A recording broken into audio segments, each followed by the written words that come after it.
On behalf of our family, I would like to thank all of you for coming to participate in this memorial liturgy for my mother as she passes to a new journey and in a larger life. And I would like to thank the ministers and the staff here at Mother's Beloved Westminster for conducting this service in her honor. Again, on behalf of our family, I would like to offer a few words about our mother, our grandmother, our aunt.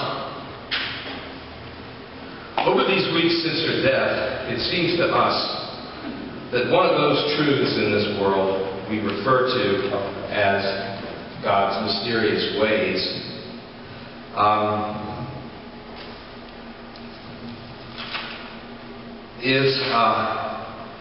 is that nothing makes a great soul like Lillian Wilson more noticeable than when passing on. Great souls like Lillian Wilson become, so to speak, invanishable, extraordinarily noticeable.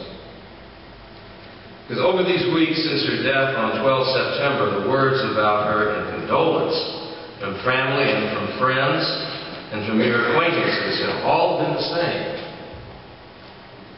They are words that admit to a certain constancy about her. You never really saw her, so to speak, off duty.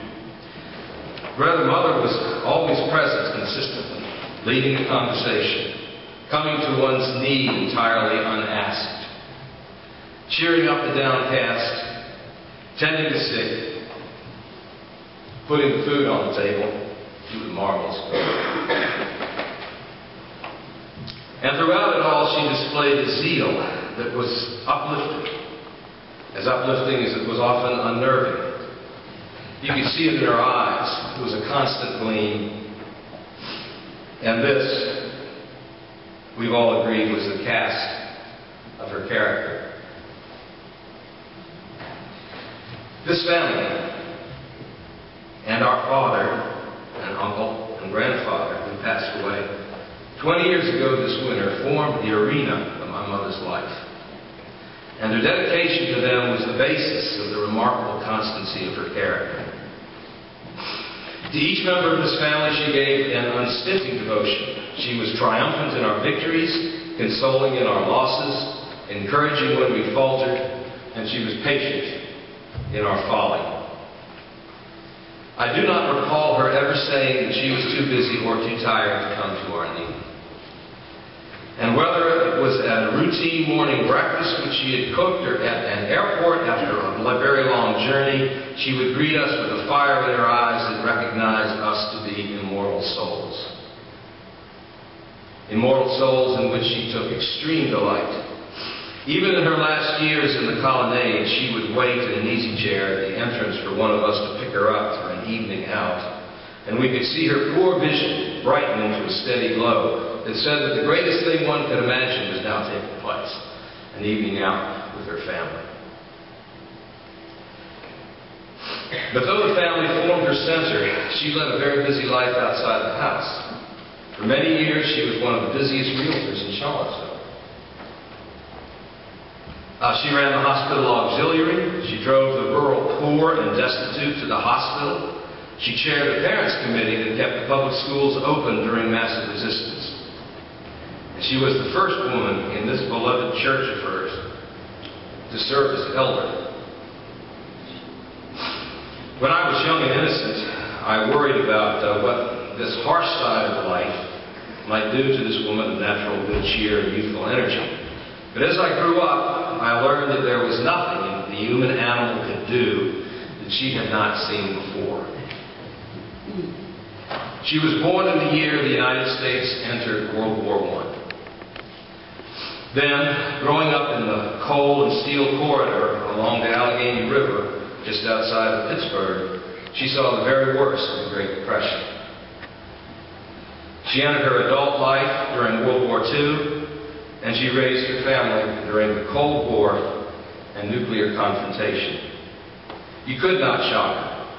And indeed, her family came to see that her endless goodwill and good cheer were not based on any mere optimism optimism and a sunny disposition. Rather, it was based on a solid hope, won about with some of history's toughest moments. This was a Christian hope. Mother was not one to cite doctrine, but she was well acquainted with the whole tumultuous story of the Bible. And she knew in the depths of her being that God only gives final victories to those who abide in a sinful world and are faithful to the good news until the end. She knew that we are a fallen race, redeemed through no merit of our own. And she knew that there is no rising until the seed is first planted. This recognition and assurance was at the root of her extraordinary character. The truths she passed on were the old verities. To tell the truth, to refrain from waste, to help the poor and the weak, to be respectful of age, and to finish what you start. She had an immediate dislike of demagoguery, the plotter and the determined that are instant admiration and full support. In the last analysis, she would have said that the most important responsibility she had was to our father, Dr. Lester A. Wilson, a man she loved and adored more than life itself. An obstetrician, gynecologist, and professor who worked long and often too long days and nights. She cared for him, guarded his privacy, made him laugh, managed his business affairs, and all in all was his constant companion, friend, helpmate, and loving bride of all their 44 years marriage together.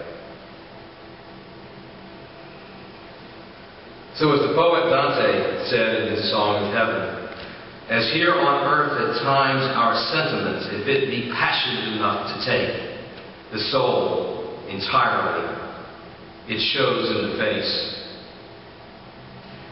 Those beaming eyes are a sacrament of heaven. Lillian McFetters Wilson ran the good race and was faithful to the end. Now she sings with the angels. May light perpetual shine upon her. Amen.